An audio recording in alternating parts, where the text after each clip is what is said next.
আসসালামু আলাইকুম। কেমন আছেন সবাই? আশা করি সবাই খুব ভালো আছেন।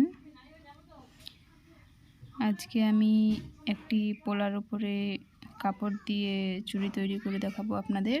দেখতেই পাচ্ছেন, আমি প্রথমে আঠা লাগিয়ে কাপড়টিকে পেঁচিয়ে নিচ্ছি। পুরো চুড়িতে কাপড়টি পেঁচিয়ে নিব ভালো করে।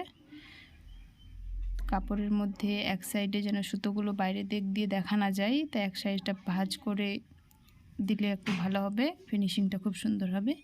এবং শেষ মুহূর্তে আবারও আঠা দিয়ে জয়েন্ট করে ফেললাম।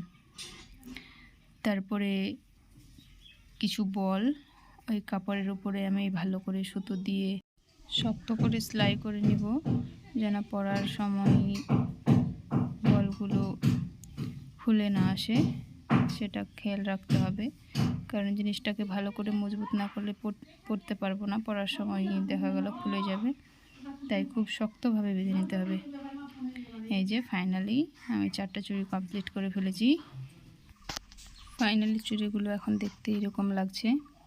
আমার কাছে তো খুব ভালো লেগেছে। আপনাদের মতামত আপনারাও জানাবেন আপনাদের কাছে কেমন লাগছে। খুদা হাফেজ।